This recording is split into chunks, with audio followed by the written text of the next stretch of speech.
Hello friends, आज हम लोग जानेंगे प्रेजेंट इंडेफिनिट टेंस के निगेटिव सेंटेंस के बारे में, यानी कि नकारात्मक वाक्य के बारे में।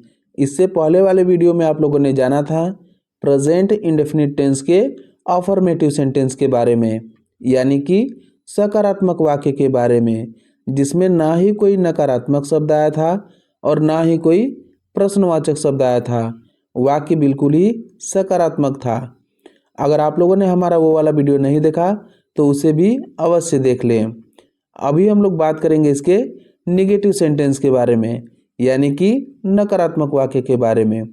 बात करें इसके पहचान की, तो इसमें क्रिया के अंत में ता है, ती है, ते है आदि आया रहता है, तथा वाक्य के बीच में नहीं शब्द भी आया रहता है।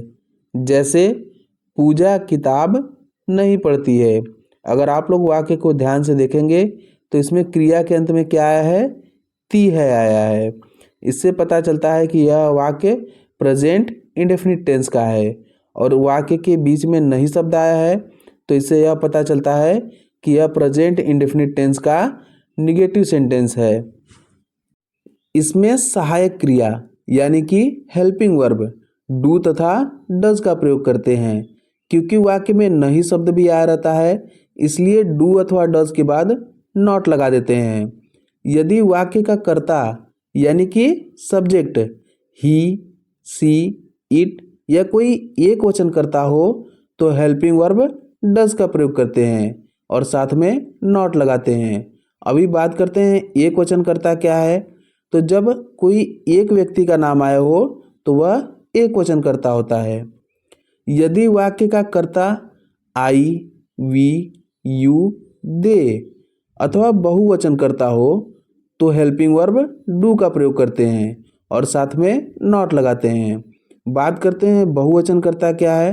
तो जब किसी दो या दो से अधिक व्यक्तियों का नाम आया होता है तो वह बहुवचन कर्ता होता है। इसमें मुख्य क्रिया यानी कि मेन वर्ब के फर्स्ट फॉर्म का प्रयोग करते हैं।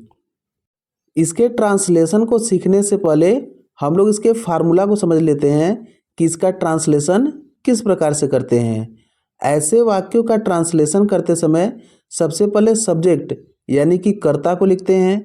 उसके बाद सब्जेक्ट के अनुसार हेल्पिंग वर्ब डू या डज लिखते हैं, फिर नॉट लगाते हैं, फिर वर्ब के फर्स्ट फॉर्म को लिखते हैं, फिर ऑब्जेक्ट लिखते हैं और फिर अदर वर्ड लिखते हैं।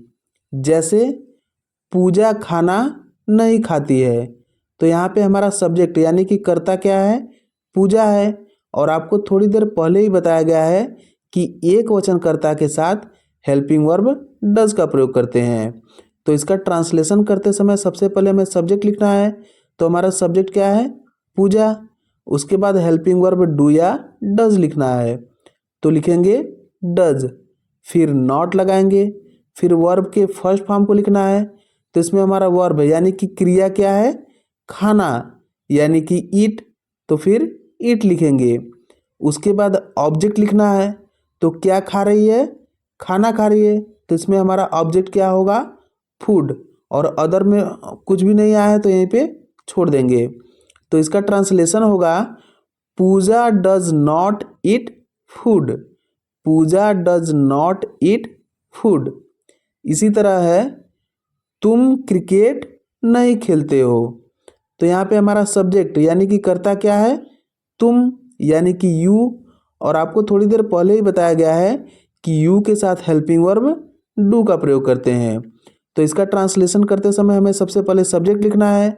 तो सबसे पहले सब्जेक्ट क्या है? यू, तो यू लिखेंगे। उसके बाद हेल्पिंग वर्ब डू लिखेंगे, फिर नॉट लगाना है तो नॉट लगा देंगे। उसके बाद वर्ब के फर्स्ट फॉर्म को लिखना है। तो इसमें हमारा वर्ब यानी कि क्रिया क्या है?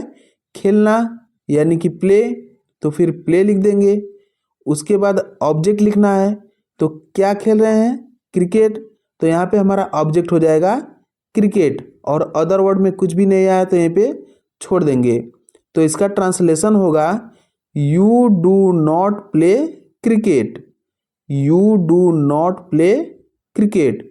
उम्मीद करता हूँ गाइस आप लोग को अच्छे से समझ में आया होगा।